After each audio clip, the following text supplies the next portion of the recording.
Now, as you then explore another vibration above that,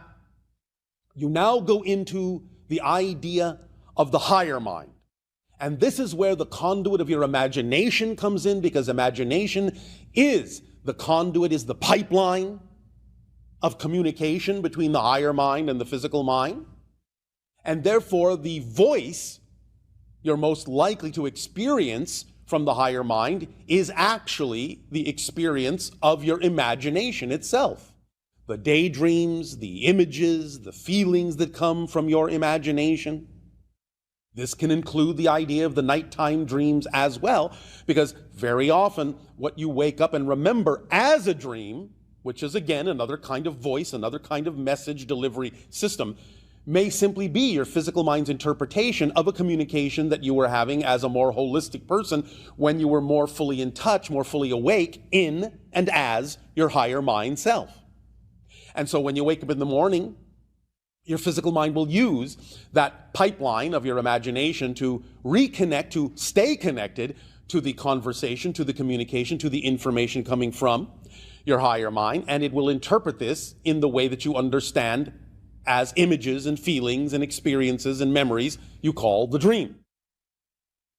So the higher mind has many ways of communicating, not only, of course, in the concept we are discussing already, and even down through the idea of the archetypes and down through the intuition and into the physical experience,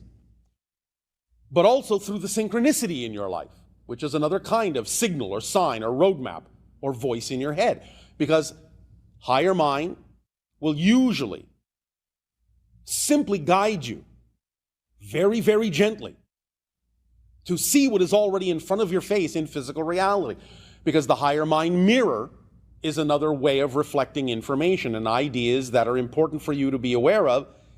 and it will use the synchronicity of what's already existing in your reality to do so, and that's another form of communication, it's another form of voice. So when you see synchronicity, when you experience synchronicity, you're actually experiencing another voice from the higher mind reflecting to you what you need to know to stay in alignment with the path that you chose to experience, the path you chose to be, the path you uniquely are. Above and beyond that, again, you will find that those that are open to it will begin perhaps to connect to the idea you call spirit guides, or those that exist in what you call the non-physical realm of spirit, those that exist on the other side, as you say. And this can begin the sojourn into channeling and mediumistic capabilities, and you start hearing those voices in your head, the voices of the guides, the intuition that comes with that, the imagination that comes with that. It's not always experienced as a literal voice, although it can be. But that's now the level you're tapping into when you're at the level of the vibration of the guides and the spirits in the spirit realm. And that can boost and amplify and magnify the so-called transmissions and voices that you receive, that you perceive from that realm, and may translate as voices in your head that can impart information to you that can be of great benefit both to you and to anyone else to whom those messages, to whom that information may be important. Now, above the guides level comes what you would call the soul level. And this is your individual soul. That is the one that is your spirit, that is your unique experience of your life, and that, in a sense, determined what guides, what soul family you'd be interacting with for this life, what spirits would be assisting you on your journey. And on this soul level, you may again bring through what you may think to be literally a different entity, but not entirely is it so. It is still part and parcel of your own greater being,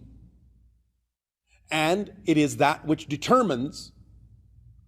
the theme you chose to explore. And so the soul will deliver information and messages and voices and guidance relevant for that theme, relevant for the challenges that you experience in life, because the challenges that you experience in life, the greatest challenges, are the voices of the theme, are the voices that bring your attention to the theme that you chose to explore, to discover yourself from a new point of view. So the challenges that you experience are another form of voices in your head that put you in touch with your soul level, as well as your guides, as well as spirits, as well as the idea of higher mind and intuition and archetypes, and all the way into the physical mind, positive, negative, and neutral.